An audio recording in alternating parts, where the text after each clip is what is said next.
This episode is brought to you by Timely Presence. Grief doesn't end at the graveside, but most support does. Timely Presence helps families and friends continue showing up throughout the first year of loss with personalized remembrance gifts, timed to the days that tend to hurt most. The first holidays, birthdays, anniversaries, and quiet milestones when grief can feel especially heavy. Because the people we love deserve to be remembered beyond the funeral. And the people grieving deserve to feel supported long after the first wave of care has faded. Visit thetimelypresence.com to learn more. Welcome back to the Highlight Your Healing podcast. I'm your host, Shannon Roan. And today's conversation is one that I don't think we talk about enough. Grief from the lens of a healthcare provider. Because when we think about grief, we often think about the patient, the family, the loss itself. But we don't always talk about the people on the other side of it. Today, I'm joined by Sam, a family nurse practitioner who helps busy Christian women of color get to the root cause of their hormonal imbalances through a combination of functional nutrition and faith. But beyond her work, she's also bringing in a perspective that is deeply needed, what it looks like to experience grief from within a healthcare system that can sometimes feel broken. Sam, I just want to say thank you for being here and for the great work you're doing both inside and outside of the healthcare space. Thank you so much, Shannon, for having me. I am super excited to be connecting with you today. My name is Sam. I have been a registered nurse for, maybe like 15 years. After a while, you just stop counting. And then I've been a nurse practitioner for going on 9 years. So it's really allowed me to be in the field and see things, right? See things that don't have a proper explanation, where not everything can be understood with evidence-based practices or thought processes. There's just some things that you have to connect, and it only comes with experience. And so God has really blessed me with the ability to go through those phases. Now, at the time when I was going through them, I'm like, God, this is tough. Why? What did you put me in this situation for? Why did I meet this person? What is the point of this? And so now at this phase in my life, I'm like, God, I see what you were doing. I see. And so that's where I felt like burnout is real. Burnout is real for anyone. It is real, especially if you live in America. Healthcare providers, it is tough when you have your back against the wall between insurance companies and you needing to meet a quota for a office, right? So you're seeing people every 15 minutes. You're seeing 30, 35, sometimes 40 people, depending upon your work, sometimes 50 people, 60 people. And I never liked the idea of cutting anybody short in terms of if I know something, if this could change their life, if they could change if what I say changes what they do, then it was worth the extra 5 minutes. It was worth the extra 10 minutes. And so I just felt like with the burnout, you are in this place where you're not feeling fulfilled. You came into the profession to help, to heal, right? But what it ends up being is a lot of management. And I didn't realize I was a manager. I didn't realize I signed up for the position to be a manager, right? Because we tend to put Band-Aids over bullet wounds, right? We're not getting to the root cause of the problem. There's a quote, his name is Carl Jung, and it says, "The healer suffers first, then comes back with the medicine." I had to go through a lot of things myself. And honestly, I will say it's probably not nearly as bad as what other people have had to go through. But with each experience, I've been able to identify things that needed to be connected in what I deemed as a system that is broken, right? And it doesn't mean that it's perfect. And the two can marry, but I feel like with incorporating functional nutrition, not just functional medicine, but functional nutrition really gets to the root of the problem without you having to do all of the fancy stuff. You don't need all the supplements and all the expensive labs. Those are cherry on the top, right? So this is only recently that God is like, okay, you got to shift to the hormones.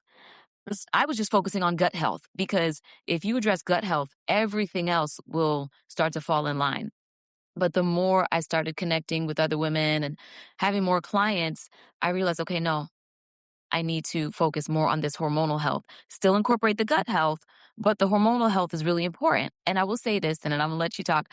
Like I said off the mic, what we did to get to this place in our 30s plus kind of was on survival mode. And it was on a lot of things that we learned. Now we're in the process of unlearning things. And we Hmm. have to understand that we can't use those same tools and resources if we want to continue at the rate that we're going. Or maybe some of us don't want to, right? Right. Because a lot of us are alpha females at home and alpha females at work.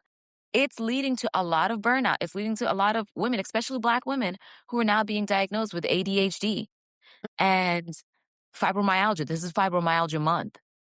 And so chronic stress, myocardial infarctions, heart attacks, strokes, chronic pain that's you can't find a reason why otherwise, fibroids, endometriosis. Women store a lot of trauma in the womb. Hmm. Not to mention, we were just never taught. I went to nursing school and I could still be like, what I've learned now far exceeds what I learned in nursing school. Right. So it really is, if this is my opportunity to help other women, and this is why I get so excited, because if I have the opportunity to help other women reclaim their health, not face burnout anymore, but actually get the results that they want, feel like they're being heard, you're not going to tell me that they're not going to then teach their daughter how to understand her cycle so that she's not you know what I mean? So she's not burning out by the time she's 30. Right. So this is definitely more than about me, and I'm so glad to be in the position to do that. Yeah. And one, just thank you so much for showing up for women like myself and others. Where do you feel like maybe the healthcare system is falling short, not just for the patients, but maybe for providers too? I don't want to say there's so many places, but you really can't expect somebody to see someone in 15 minutes and do a good job. You can't. What happens is you're checking off boxes and then you're like, okay, follow up. Let's follow back up in 3 months. You probably wouldn't have to follow up so soon if you had a longer time frame to actually get into what is going on. And then when you do, I tell people this all the time. I'm like, if I'm seeing you every 3 months and I'm not doing my job, I need Right. to see you less. That means I've helped you, I've empowered you. You now have better tools and resources. You know more so you can do better so that the next time I see you, you're like, oh my God, 20 pounds down. Oh my God, my my blood sugar is balanced now. That's what feeds me. And so just really giving people the time to do what it is that they came into the profession to do. Right. So hormonal imbalance is kind of at the center of the work you do, right? Yeah, How often are you seeing grief or that unprocessed stress show up as a root cause of what your patients are experiencing physically? all the time. All the time. It just manifests in a different way and it's just given a different diagnosis. But when you go back to the root of it, unresolved trauma, childhood, physical, mental, spiritual abuse, especially in the Black community, you have so many KPs that are like, I'm good, you Done. know, especially in the Bible Belt line. So it just it presents at a different way, but it's so interesting because I didn't post this yet, but I literally created some content today and it was along the lines of what your peace costs you in the end. Every time you decide to keep the peace, every word that you swallow, every bullet that you bite, every tongue that you bite, you know what I mean? Every time you save face in front of other people, your body is getting hit every time. And it doesn't know then what to do with that energy. Right. What they're going to tell you is, oh, well, coming from a lower socioeconomic status, or because you're Black, or because you're female, or because genetics plays a much smaller percentage on someone's overall health than what we've been led to believe. We're just Right. being told, oh, your daddy has this, life sentence.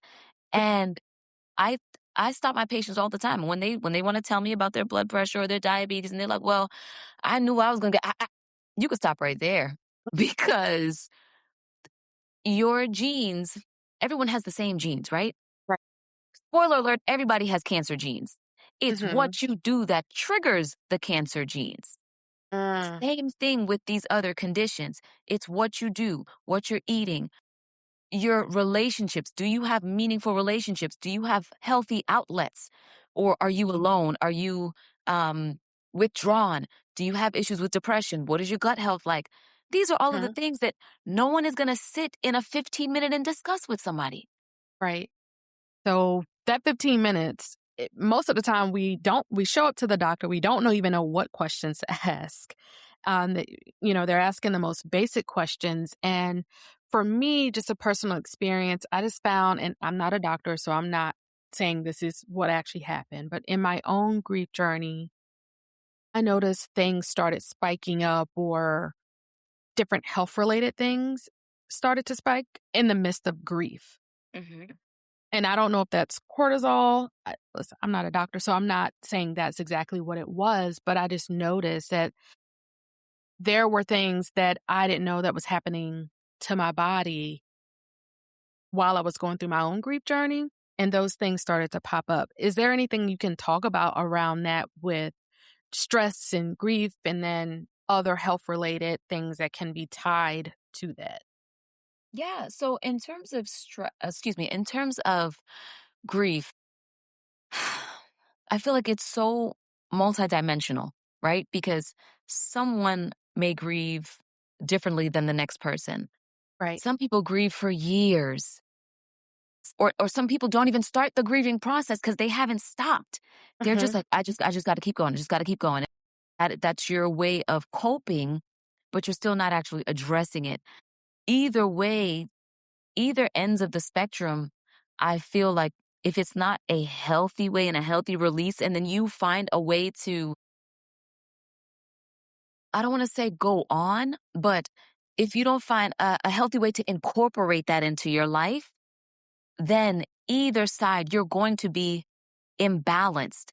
And that's what diseases are. It is a dis-ease. It's an imbalance in your equilibrium. Something is off there.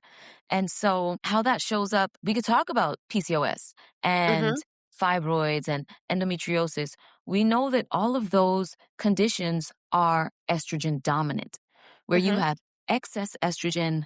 And so what it does is it causes an imbalance. There is a dis-ease to your body. And so and even PCOS, it's not a one size fits all condition, but often it is treated that way. Take the spironolactone, take the metformin. When you want to get pregnant, we're going to try this. I've been told, "Oh, we'll put you on birth control." It's Yeah, like, "What?" which which actually affects your hormones even more. Mhm. And so that's a whole nother scam in itself. But Mhm. um so, so even with the PCOS, right? when you when you experience levels of trauma, and it could be various, it really has to do with the individual, right? Their level of adversity, right? But even with higher levels of adversity, it's like you are learning to cope, but on a fight or flight mode. Still not. You're functioning, you can function, but Mhm. it's not healthy. But it's going to take you to what you need to take to get to next because your body loves you and it's going to take care of you regardless. Oh, you got to go to this. All right, I'm going to make sure boost the cortisol levels up so you can make it through this. And so in terms of grief, what I've noticed is this is why therapy is so important. And I'm so glad that I believe we are out of the idea of therapy being taboo. I Mhm. remember when I was speaking to one of my parents and I was like, yeah, I'm just going to therapy. And they're like, therapy? What? Why you go to therapy? And I'm like, so that I don't have these issues anymore. Absolutely. It is in the Black and brown community, it is not something that we do. It's like, Yeah. don't go out there telling your business, our business, and putting our stuff out there. It's like, it's not something. that we do, but it is so needed. Yeah, yeah. And then you know what you find, and I've noticed this with a lot of my clients who are doing, and I will say this because on the journey that I take with my clients, I literally walk with them hand in hand. I talk to them every day, Uh-huh. multiple times a day. And we are not just like, hey, okay, so we're gonna do this, we're gonna cut this out of your diet. Let's follow back up next week. I'm like, okay, so how did the kids like the recipe? Did they help in the kitchen? What is your mom saying? Because, your mom is now saying, you know what? Because you started changing your health, now I'm incorporating this into my diet, or now my plate is looking a little bit more green. Mhm. And just even with the grief, I started saying this last year and I will continue to say it, it has to be you. You have to be the person to make the change. You can't wait for anybody else to do it for you because there's no one out here who is going to do it for you. You have to come to yourself one day where you're like, I'm done. You have to make the change. And when you make the change, everybody around you starts changing. Right. And so when that happens, that's when you have parents who are now like, yeah, I looked up a therapist in my neighborhood. Oh, okay, that's nice. Because in terms of therapy, you can call, you can't schedule that appointment for somebody else. Right. They have to be willing and ready to do it themselves. So, yeah. Wow, that was a whole lot to unpack, right? We talk a lot about faith, right? How has your faith helped you navigate, what you've experienced, and then two, how you help your clients as you're helping them through their journey? Mm, that is really good. First thing I would say is I had to come correct. I had to be like, God, check my heart. Please give me a heart for your people. I wouldn't have prayed that prayer if I wasn't in my Bible to say, I'm going to just start off with that. Once I started saying, God, give me a heart for your people, oh, I just became so much more of like an empath. Mm. Um, and I started really extending so much more grace and incorporating my faith, going through my own things to then say, okay, I know what this feels like. I may not have um, endometriosis, but I know what it's like to keep my mouth shut. I know what it's like to feel like, well, it's too late for me. I can't change this now because I've already created this situation. If I don't do it, nobody else is going to do it. How's it going to get done? We find so many more commonalities with each other when we start to just soften our heart. Right. And so through my faith, I've really been able to listen to that quiet voice, listen to the still voice, right? Right. That means not necessarily jumping to every trend that's going on, not necessarily getting feedback from a million and one people when the person that I need to get an opinion from, okay. Mhm. And so because of that, this is so interesting because today I was thinking to myself, how could I explain to someone when you're getting that fear and the enemy is trying to tell you, no, you can't, Mhm. versus the inner voice and having some discernment. Right. And so one of the things that came to mind is you got to get in there. You just got to Yeah. keep doing it. And then every time you listen and then you see what happens later, or you don't see what happens later, then you're like, okay, okay, I get that. Okay. Versus if you just continue to ask other people and it just brings more confusion in your mind when he's like, just listen to the still voice. So Right. me incorporating my faith and actively practicing listening to that inner voice allows me to empower other women to do the same thing. So when they need to make those decisions in their marriage, in their finances, with their children, with their job, I have a lot of women who are unemployed. And I thought to myself, I was like, but God, you told me to go and help these women. These women are unemployed. How am I supposed to get paid? Right. That, granted, that is worldly thinking. Mhm. That is worldly thinking. Because right after that, God was like, no, this is exactly where you need to be. When you are in those situations and God is like, this is where I need you to be because when the miracle happens, I need them to know it's me. Right. It's not anybody else but me. And so I was like, God, you're absolutely right. That when you start thinking that way, that's what my clients are also able to incorporate. And because of that, it is a different level of empowerment. They're not just empowered physically, they're empowered spiritually. So when somebody can try to come against you or shake you or make you question your grounding, baby, you can't. You Go can't. find somebody else. You go find somebody else. Find somebody else to play with. Yeah. So Yes. that's how I do it. I love that. I love that. So how do you we talk about burnout, right? And just making sure you're always taking care of yourself. How do you care for yourself so you don't carry everything home with you? That's I feel like a part of being a nurse practitioner and being a nurse for years, it's something that I had to build up to. You know what I mean? Because like I remember having a mom and she lost her baby. She was she was 2 weeks away from delivering her baby. And I went in there and I just did the best job that I could caring for her. And not saying that I was pregnant at the time because I had just found out that I was pregnant. Having to then say, okay, this this stays here and I have to go home and live my life and not bring that. I'm not gonna lie, it's hard. It is challenging sometimes because you feel for those people that you care for. If you truly are in the profession to care, right? But um, I will say this. There was a happy ending because I left that job and when I came back, I just so happened to pass by and her husband called out to me and I was like, and he was like, yeah, she's here. We're having a baby. And oh God, when I tell you that was like 15 years ago. Not Wow. 15 And it years ago, still maybe like sticks with you. Yeah. it still sticks with me. And so I can't say that those things ever leave. But Right. ways that I try to incorporate self-care so that I don't get burned out is and I will contribute this to cycle syncing. Like I'm really helping my clients with cycle syncing right now because that allows them to feel like I don't have to be on all four cylinders all the time. With my menstrual cycle, I know that I'm going to be more reflective. I'm going to be more reserved. I'm going to be journaling. I'm going to be doing yoga, Pilates. And so these aren't things that I just tell people. These are things that I'm actively doing, you know, Right.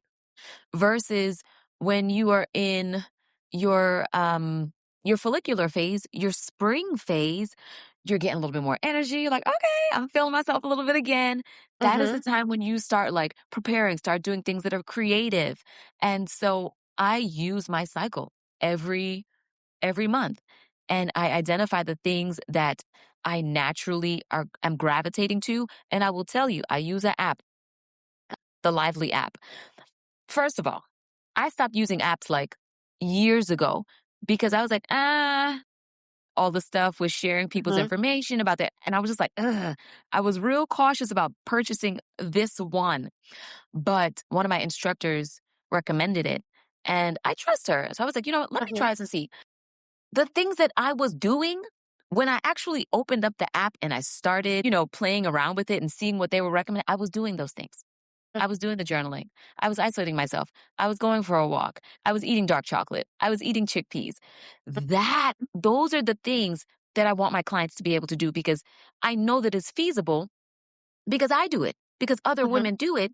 You just haven't had the knowledge and the resources to know how to do it. So, okay, going back. Journaling, using my cycle to identify what works for me. I love a good scrub. Once a week, I'll do Mm-hmm. a nice exfoliating body scrub.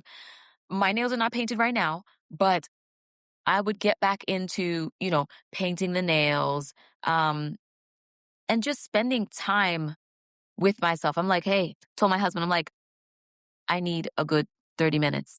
Say less. Right. It is okay to ask. It is okay. But when Yes. you ask, then you need to take the help. And don't be Okay. afraid to ask. Like, I know it's so hard for us to ask for help, including myself at times. But like you said, when you ask, like actually go and take the time. Like don't worry about, oh, I got to put these dishes in the dishwasher, or no, take the time for Yeah. yourself. Yeah. Yeah. Yeah. So, those kind of things like yoga. I love hot yoga. And those are things that I love. You know what I mean? That Samantha loves. What are the things that you like to do? The things that you liked to do before you became a mom, before you became a wife, before you became a caregiver of older parents. What did you like to do? Sometimes that means listening to music from the 2000s, like the early 2000s. That there's a different level of nostalgia that you get that just like brings endorphins, that makes you feel good, and you're like, I actually like, it's not that I missed that life, but I loved those memories. Now let's go make some more. So, if you had to leave women with one thing, how to move forward, how to support themselves, whether it's nutrition, like you said, going out, doing yoga, giving yourself permission to rest, is there anything else that you would like to leave the listeners today with moving forward? What does that look like? Yeah. Last year, when I started moving forward, I was afraid. This is not even what I was going to say, but this is what's coming up. I was Mm, afraid because I was concerned about what would people think? What am I going to lose if I move forward? But when my body started responding in a way in which it did, I said, I can't afford to not move forward because my body is not going to, I think it reached its capacity, right? right, What you have inside of you, the gift you have inside of you has reached its capacity of the little pot that you put it in. You now have to replant. Or else what happens is your vines just coil around each other and they get intertwined, but you stunt your growth.